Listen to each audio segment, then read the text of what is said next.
Olá pessoal, tudo bem? O tema da nossa aula de hoje é temperatura e dilatação térmica. Então hoje a gente inicia o estudo da parte de termodinâmica do curso de vocês, né?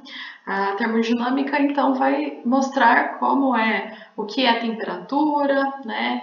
E o que acontece com os corpos quando tem sua temperatura alterada, tá? Então, para isso a gente tem algumas leis na física, né? E na termodinâmica nós temos três especificamente que vamos estudar aqui, então, né, na parte de física do curso de vocês. Vamos iniciar então com a lei zero da termodinâmica. Primeiro eu vou ler aqui o enunciado.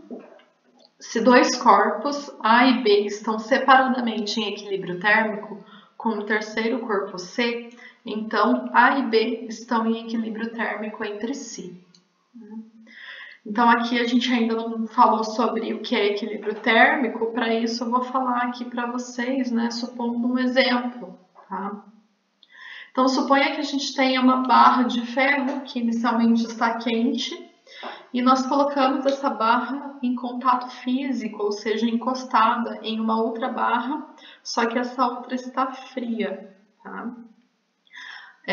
A gente sabe que corpos, objetos, principalmente metálicos, isso é mais visível. Quando estão quentes, eles se dilatam e quando resfriam, eles vão se contrair. Então, aqui a gente colocou uma barra quente, uma barra fria em contato físico. A barra que estava quente começa a se resfriar e aí com isso ela começa a se contrair, o comprimento dela diminui um pouquinho e a barra que estava fria ela vai começar a se aquecer de modo que ela vai se dilatar um pouquinho. Né? Isso não vai acontecer para sempre, né? Encolhendo para sempre, a outra aumentando para sempre. Chega um momento em que o comprimento delas fica constante. Quando isso acontece, é o que nós dizemos que está então havendo um equilíbrio térmico. Né? Os objetos estão em equilíbrio térmico. Tá?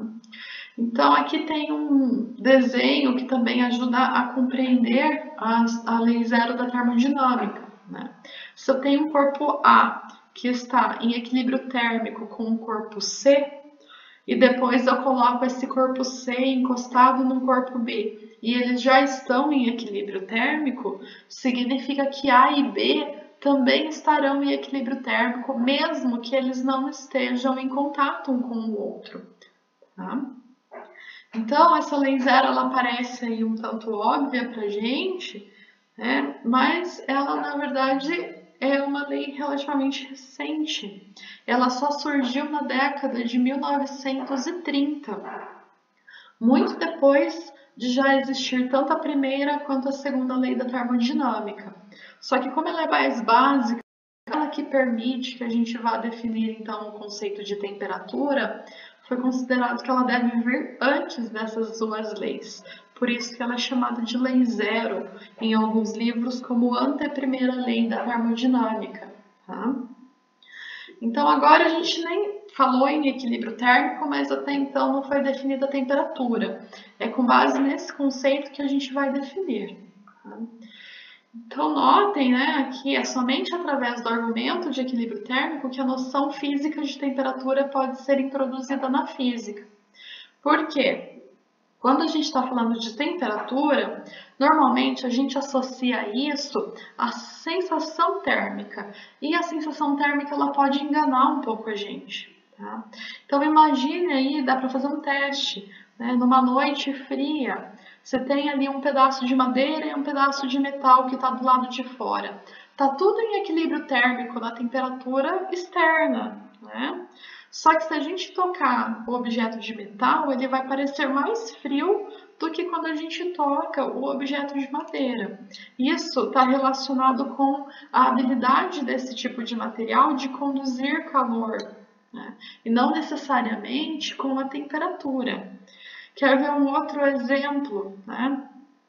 Pegue 3 bacias, uma com água mais morninha, que você consiga encostar, uma numa água mais fria, mais gelada, e uma outra, né, numa temperatura mediana. Se você deixa as mãos, uma dentro da bacia com água gelada e a outra numa bacia de água morna ou quente, né? Depois, coloca as duas mãos ao mesmo tempo na bacia de água em temperatura intermediária, você vai sentir de modo diferente, né? A mão que estava gelada vai parecer que a água agora está mais quentinha e a mão que estava na água quente vai parecer que a água está fresca. Olha só, né? Então a sensação, ela não necessariamente está relacionada de modo direto com a temperatura. Ela não pode ser utilizada para definição de um valor, né, que possa ser tão relativo na física. Então, pessoal, a gente vai agora declarar a lei zero de uma nova forma, né, definindo a temperatura. Então, nós dizemos que existe uma grandeza escalar, chamada de temperatura, que é uma propriedade de todos os sistemas termodinâmicos em equilíbrio. Dois sistemas estarão em equilíbrio térmico, C e somente C, as suas temperaturas são iguais. Então, a gente relaciona as duas quantidades, equilíbrio térmico e temperatura. Né? Então, aí agora a gente consegue essa definição que vai fazer um pouco mais de sentido para nós, né? Não dependendo mais de sensações. Então, falando de temperatura, nós teremos aí algumas escalas que nós estudaremos. Tá? Vou iniciar aqui com a escala que é mais comum no nosso dia a dia, que é a escala Celsius. Tá? Como que foi gerada então essa escala Celsius? Né? Ela é de muito antes da definição de temperatura que eu vi ali com vocês agora. Então, ela vem com o objetivo de colocar números que mostrem para a gente que um objeto está mais frio ou mais quente, mas o número em si não traz um significado físico, ok? Então, nós teremos aqui, né, um termômetro aqui nessa imagem tradicional, né, que mostra aí para a gente a temperatura ambiente, normalmente, esse formato de termômetro, né? E como que ele funciona? Então, ele foi desenvolvido pelo princípio de dilatação também. O pessoal aqui, ele tem dentro desse bulbo álcool colorido, mas também pode ser utilizado mercúrio, embora ele seja tóxico e hoje em dia o pessoal evita, né? Mas é o mesmo princípio. Quando aquecido, ele vai se dilatar, então o material vai subir aqui ao longo desse bulbo, né? Então, como que foi feito para gerar uma escala de temperatura com esse efeito? Então, foi colocado aqui esse bulbo dentro de um banho de gelo, que estava no chamado ponto de gelo. O que é isso? É quando tem equilíbrio térmico entre água e gelo. Tanto a água quanto o gelo estariam, né, na mesma temperatura, né, de acordo com a lei zero que eu acabei de ler para vocês. Nesse caso, então, quando foi colocado nesse banho de gelo, eles falaram, então está aqui, né, a altura desse líquido. Então, vou fazer uma marcação e esse é o ponto que eu vou chamar de zero. Depois foi colocado o mesmo bulbo dentro de um banho de vapor. E aí, ele estava no chamado ponto de vapor. O que isso significa? Né? A temperatura onde a gente tem o equilíbrio térmico de vapor e água. E foi dito que, então, esse valor seria 100 graus. Foi uma escolha. Tá? Então, foi lá, viu a altura que estava o líquido e marcou, aqui é 100 graus. E aí, dividiu, né, esse espaço em 100 partes iguais, que é a chamada graduação do termômetro. Por isso que cada uma dessas partezinhas serão graus. Né? Teremos então aqui graus e essa é a escala Celsius. Né? Então nós chamaremos cada um desses graus de graus Celsius em homenagem ao cara que desenvolveu essa escala. Tá? Então nós teremos aí um termômetro de mercúrio, né? Ou de álcool, enfim, geralmente chamado apenas de termômetro de vidro, na verdade, que ele vai funcionar aqui tendo uma relação da temperatura com a altura dessa coluna do líquido. Então, qual é essa relação? É essa relação que eu estou mostrando na equação aqui para vocês. Olhem só, a temperatura em graus Celsius, ela é dada por essa fração. No numerador nós temos, ele é o comprimento, né? Então, é o comprimento dessa coluna na temperatura que eu quero saber qual é, menos o comprimento que a gente tinha quando estava no ponto de gelo, em 0 graus, né? E aqui no denominador nós temos também a diferença do comprimento quando estava em 100, do comprimento quando estava em 0.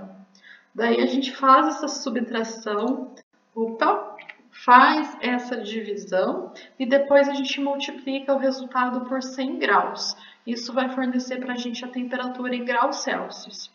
E assim é construída essa escala, né? E assim qualquer um pode construir um termômetro, na verdade, com base nesse efeito. Né? Temos ainda uma outra escala que é bastante utilizada em países de língua inglesa, né? Essa escala é chamada de escala Fahrenheit. Então, nesses países como o Reino Unido, Estados Unidos, é muito comum que se tenha temperaturas negativas no inverno, né? Negativas em graus Celsius. Então, eles criam uma escala onde mesmo essas temperaturas negativas ainda pudessem ser positivas nessa nova escala. Então, foi escolhido uma graduação feita de modo diferente. Ao invés de escolher o 0 no ponto de gelo, foi escolhido 0 no ponto onde a gente tinha o equilíbrio térmico de gelo, água e sal, que era a menor temperatura que eles conseguiam chegar ali na época, né, gerando essa quantidade. E também foi usada uma outra referência, que era a temperatura do corpo humano. E aí, quando eles trabalharam com essas referências, o ponto de gelo e o ponto de vapor, eles ficaram com valores diferentes. Né? O ponto de gelo, que para nós é 0 graus Celsius, na escala Fahrenheit ficou em 32 graus Fahrenheit. E o ponto de vapor, que é equivalente a 100 graus Celsius, fica em uma temperatura de 212 graus Fahrenheit. Né? Aqui a gente tem inclusive um termômetro que tem as duas escalas. Né? Do lado direito aqui a escala em graus Celsius, do lado esquerdo a escala em Fahrenheit. Tá? Então notem, né, que aqui perto de menos 20, menos 18 aproximadamente aqui graus Celsius, é onde foi colocado o 0 da escala deles. Tá? E notem outra coisa, entre o banho de gelo e o banho de vapor, nós temos 100 graus Celsius. Na escala Fahrenheit, 212 menos 32 dá 180 graus Fahrenheit. Então, são 180 divisões entre uma e outra, entre um ponto e outro, e não 100 como na escala Celsius. Então, na hora de fazer a conversão, né, a gente tem que pensar um pouquinho mais. Note que, como há essa diferença em quantidades entre os dois pontos, uma variação equivalente a 1 grau Celsius, ela também é equivalente a 1,8 graus Fahrenheit. 1,8 é um número que equivale à fração 9/5. Então, é com base nisso que a gente vai montar aqui a tabelinha de conversão de graus Celsius para Fahrenheit. Então, pensa lá, quando eu tenho 0 graus Celsius, né, nós teremos 32 Fahrenheit. Então, a gente vai depender de um termo que depende aqui de graus Celsius e eu vou ter que somar 32. Só que como a variação não é equivalente, né, a gente tem que fazer a multiplicação de TC por essa relação aqui. Então, se eu tiver 1 grau Celsius, ele vai ter 1,8 graus Fahrenheit, que é a variação, vezes a temperatura em graus Celsius, que é 1, isso dá 1,8, mais 32. Então, isso daria 33,8 graus Fahrenheit, né? 1 grau Celsius aqui, ó, no comecinho, vai estar aqui perto de 40, né? Ó, o 33,8 que eu falei para vocês, tá? Então, é essa a relação para transformar, para converter de graus Celsius para Fahrenheit. E a gente também pode isolar aqui o TC, né? Para quando a gente quer conhecer a temperatura em graus Celsius, sabendo quanto é em Fahrenheit. Então, imagine que você comprou lá um equipamento, vem lá no manual a temperatura na qual ele opera, né? Só que você comprou o equipamento dos Estados Unidos, então está em Fahrenheit, você precisa fazer a conversão, né? É essa relaçãozinha aqui que a gente vai utilizar. Então, isolando o TC, a gente passa o 32 diminuindo, né? Ficamos com TF menos 32, passa o 5 multiplicando, o 9 dividindo, então ficamos com temperatura em graus Celsius igual a 5 nonos de TF menos 32. Notem que aqui em cima, na primeira relação, o 9 quintos está multiplicando só o TC. E nessa relação, o 5 nonos está multiplicando o resultado da subtração, que está entre parênteses. Ok? Então, é só substituir os números aqui e a gente consegue fazer a conversão, tá? Só que, como eu disse para vocês, essas escalas ajudam, né, no dia a dia, a gente saber se uma coisa está mais quente ou mais fria, mas não tem, de fato, um significado físico. A escala que traz esse significado para a gente é chamada de escala Kelvin. Eu vou mostrar, então, um pouquinho sobre como se chega nessa escala agora para vocês. Então, pessoal, teremos aqui, para entender como foi construída essa escala Kelvin, a gente tem que entender um pouquinho sobre um conceito que é chamado de teoria cinética dos gases. Basicamente, o que a teoria cinética dos gases diz é que a temperatura de um corpo é a medida da energia cinética das moléculas desse corpo, mais especificamente do caso de gases, mas a gente pode extrapolar depois. Tá? Então, o que é energia cinética, né? Então, eu escrevi aqui a energia cinética, ela é definida na mecânica como meio de mv², depende da massa da partícula ou da molécula de gás, por exemplo, e a velocidade com a qual ela se move. Isso é energia cinética média, tá? É a energia cinética de uma molécula. Quando a gente está falando de um gás, a gente tem um monte de moléculas, nem todas estão à mesma temperatura. Então, nem todas têm a mesma energia cinética, mas a gente pode calcular a energia cinética média entre eles, né? E quando a gente calcula essa energia cinética média, ela se relaciona com a temperatura através dessa relação. K é a constante de Boltzmann, que é dada por esse valor, ela é sempre um valor constante, e T é a temperatura na escala Kelvin. Então, aqui a gente começa a dar um significado físico, que é a temperatura, né, sendo uma medida da energia cinética média das moléculas que formam o material. Então, pessoal, eu coloquei aqui um vídeo de uma simulação que eu quero mostrar para vocês para exemplificar isso que eu acabei de falar, tá? Então, a gente tem aqui um recipiente que eu consigo abrir, consigo mudar aqui o tamanho desse recipiente. Aqui eu tenho uma medição de pressão e um termômetro para fazer a medida de temperatura, tá? Aqui eu posso aumentar ou diminuir a temperatura do gás que vai estar aqui dentro. Então, eu vou colocar aqui algumas moléculas de gás, tá? Dentro, né, desse recipiente.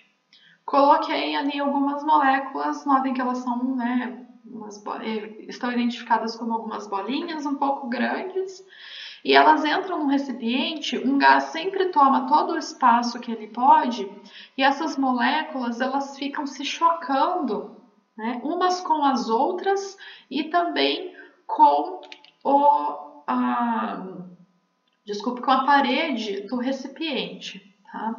Então, quando elas ficam aqui fazendo esse movimento, elas têm energia cinética, que é o que eu estava falando aqui para vocês. Então, notem que foi colocado aqui mais bolinhas, né, mais moléculas, a indicação de pressão aumentou e a temperatura também está aumentando, né? Então, aqui a gente pode, por exemplo, né, mudar o volume do recipiente, isso mudaria a pressão e mudaria a temperatura. E também a gente pode aquecer ou esfriar esse gás. Então, eu vou dar sequência aqui no vídeo. Né? Notem que está aparecendo aqui uma pressão.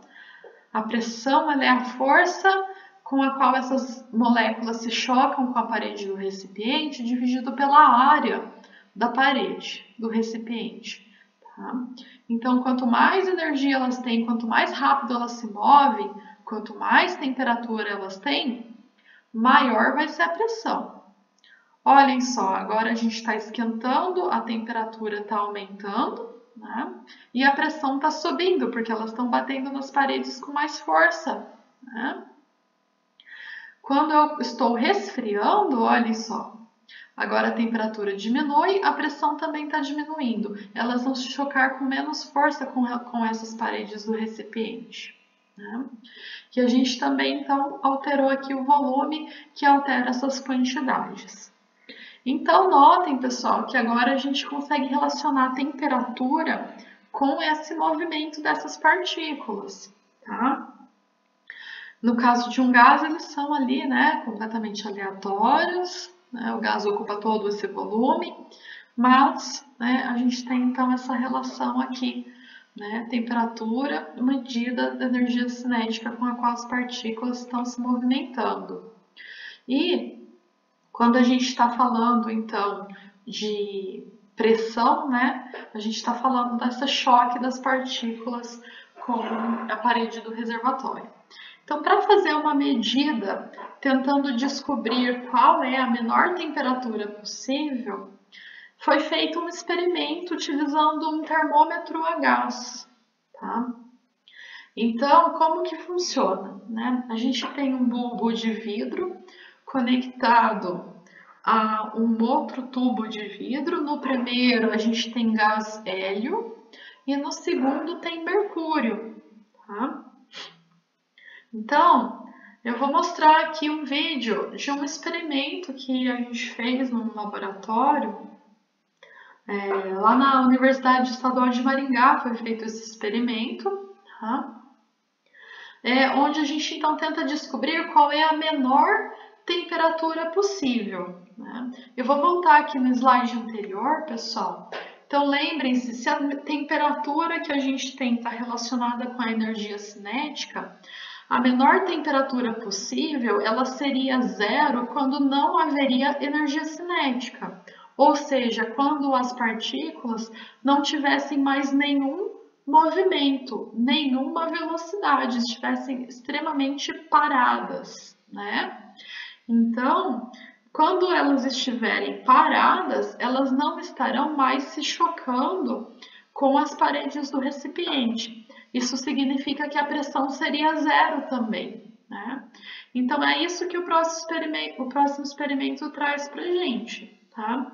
A tendência de verificar qual é a menor temperatura com base em uma medida de pressão, basicamente, né? Então, eu vou mostrar aqui para vocês um experimento, né? Nós teremos, então, um termômetro a gás. Vou pausar, né? A montagem experimental, o tubo com gás hélio, aqui um tubo conectado a ele com mercúrio. Notem que o professor ali, no caso é o meu marido, ele está indicando qual é a posição da altura dessa coluna de mercúrio no tubo em U. A primeira e a segunda, né? A temperatura ambiente era de 21,2 graus nesse dia, tá? Então, nessa temperatura, havia aqui essa diferença de altura entre, né, as duas colunas de mercúrio, tá? Notem que tem um papel milimetrado, né, atrás desse tubo em U, Para que ele serve? Para que a gente consiga fazer a marcação. Cada risquinho bem pequenininho aqui tem 1 milímetro. Então, a gente consegue medir qual é essa diferença de altura no papel milimetrado. Tá? E essa diferença de altura vai ser dada em quê? Em milímetros de mercúrio. 1 milímetro de mercúrio equivale a 133,322 Pascal. Pascal é a unidade de pressão no sistema internacional, que é equivalente a 1 Newton por metro. Força por metro quadrado. Newton por metro quadrado. Força dividido por área. Tá? Então, pessoal, como que é esse experimento? Tá? Aqui dentro desse bulbo tem gás hélio. Então, eu vou dar play aqui. Né? O que a gente vai fazer? Colocar aqui um isopor, né, em volta desse bulbo para que a gente consiga resfriá-lo. Para resfriá-lo, a gente vai utilizar nitrogênio líquido, que está errado aqui, pessoal. A temperatura do nitrogênio líquido é menos 195,79 graus Celsius. Tem um sinal de menos aqui, hein? Então, ele está despejando o nitrogênio líquido. Né? Notem que a temperatura dele é tão baixa que em temperatura ambiente ele vai fervendo e vai evaporando, voltando para o ar. Né?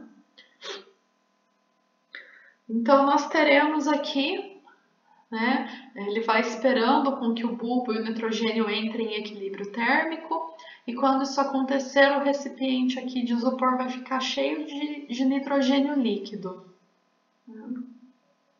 Então, vamos aguardar um pouquinho. Notem que aqui o mercúrio já, né, está mudando a posição dele.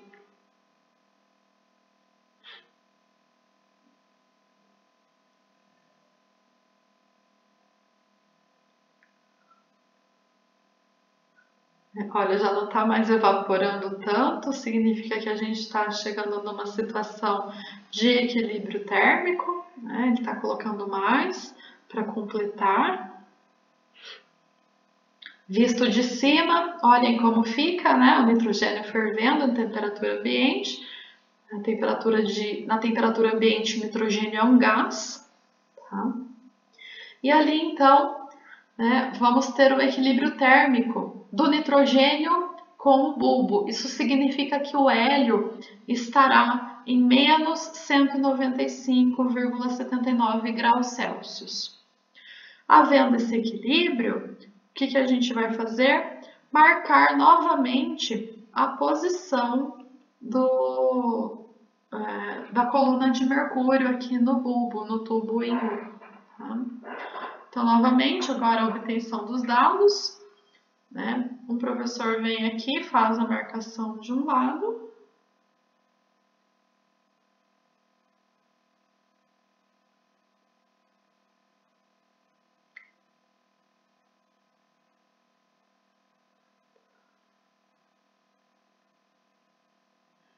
O outro professor vai marcar a altura dessa parte do bulbo agora.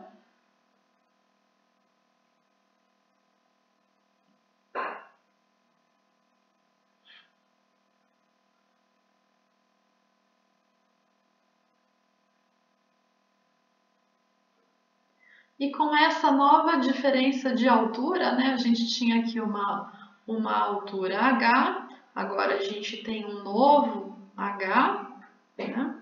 E aí com essa diferença de altura, a gente consegue então fazer o seguinte, né? A gente tem aqui a temperatura ambiente, que era de 21,2 graus Celsius, né? Qual era a pressão naquele tubo de mercúrio? Então, para chegar nesse valor de pressão, foi obtido através aqui dessa relação, né? Aquela altura em milímetros de mercúrio, né? A gente faz a diferença ali de uma para outra.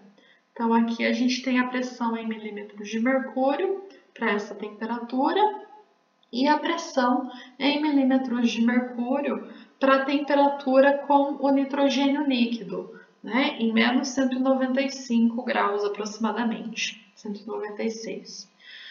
Então, a gente pode fazer um gráfico. Quando a gente liga esses dois pontos com uma reta, a gente pode prolongar e tentar descobrir para uma pressão, né? Quando a pressão fosse zero, é onde a gente teria a menor temperatura possível.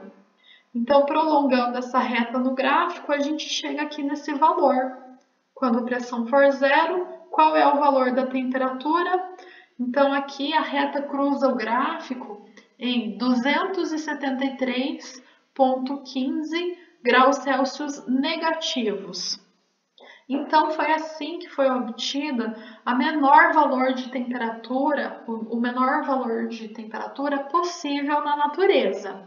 Então, essa é a definição, né, de temperatura absoluta, porque tem esse significado. E então, esse valor em graus Celsius é o que foi chamado de zero absoluto, a menor temperatura possível. Na escala Kelvin será zero, na escala Celsius será menos 273,15. Então, para a gente converter de uma para outra, aí é mais simples, tá? A variação entre os pontos de gelo e vapor para a escala Kelvin é igual na escala Celsius, então basta a gente fazer aqui uma soma. A temperatura absoluta, a temperatura em Kelvin, ela vai ser igual à temperatura em graus Celsius mais 273,15, tá? Lembrando, pessoal, em Celsius e Fahrenheit, nas duas escalas, nós falamos graus, porque foi escolhida uma graduação. Quando a gente está usando a escala Kelvin, não foi escolhida uma graduação, ela foi definida com base em um efeito físico. Então, aqui, ela não será graus, ela será apenas Kelvin, né? Então, uma temperatura onde a água congela, 0 graus Celsius, é uma temperatura de 273,15 kelvins, 100 graus, tá? Não tem graus, ok? Então, pessoal, essas são as três escalas de temperatura que a gente vai trabalhar, né, aqui, mas principalmente tentem sempre passar para Kelvin, né? Quando a gente está fazendo as continhas, a gente vai usar o Sistema Internacional de Unidades, ou seja, a gente vai utilizar comprimento em metro, a gente vai utilizar massa em quilograma, tempo em segundos, a gente vai utilizar força em newtons e a gente vai usar temperatura em Kelvin, ok? Então, lembrem-se sempre dessa relação aqui para fazer a conversão. Então, pessoal, agora a gente falou, né, de escalas de temperatura e para isso são utilizados alguns termômetros. Eu falei para vocês agora há pouquinho do termômetro de vidro, né, que pode ser então ou com mercúrio ou com álcool colorido, e ele funciona com o princípio de dilatação do líquido, né, do fluido que está dentro desse bulbo. A gente também tem um termômetro a gás, né, que eu falei para vocês aqui naquele vídeo que foi então usado para definir a temperatura em Kelvin, né, a escala em Kelvin de temperatura. Mas também existem termômetros a gás que são comerciais, que não são aquele aparelho todo, né? Como esse exemplo que tem aqui, ó, né, que é um termômetro bastante utilizado em fornos. Então, aqui a gente tem uma quantidadezinha de gás, ele também é um termômetro a gás. Como, né, aqui muda a temperatura, muda a pressão, que faz esse relógio comparador girar. E aí foi colocado aqui uma graduação, uma escala, né, que identifica a temperatura de acordo com a rotação desse ponteiro. Mas funciona de modo similar ao que a gente estava olhando, né, ali no termômetro a gás anterior. Temos aqui ainda outros dois modelos, né, esse termômetro, que é um termômetro digital. Em geral, esses termômetros, eles vão utilizar algum efeito de eletricidade. Então, a ideia é a seguinte, num sensor do tipo PT100, quando a gente tem uma variação na temperatura, há uma variação na resistência no circuitinho que tem ali dentro. E aí, com base nessa variação de resistência, né, elétrica, então é feito aqui a leitura de uma variação de temperatura, né? Então, é um efeito térmico associado com um efeito elétrico, tá? E nós temos aqui esse outro termômetro que agora, com a pandemia, a gente tem visto bastante, né? Tem sido bastante utilizado em diversos estabelecimentos para obter a temperatura das pessoas. Ele funciona com base em radiação infravermelho. Então, a ideia é que quando qualquer objeto está em uma temperatura diferente de 0 Kelvin, ou seja, tenha qualquer temperatura, inclusive nós seres humanos, a gente emite uma radiação, que é uma radiação infravermelha. E o que esse termômetro faz é a leitura dessa radiação infravermelha, como se fosse uma câmera, só que numa radiação que nós, seres humanos, não enxergamos, tá? Ele também é conhecido como pirômetro óptico, né?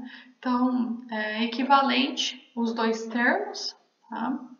E o laser, que o pessoal às vezes até comenta aqui que é perigoso, que vai apagar a memória, vai dar câncer, tem um monte de gente apavorando por aí, né?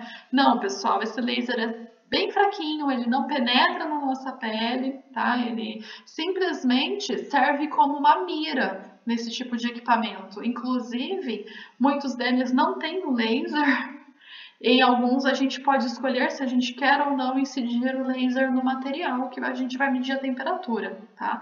Ele não emite radiação.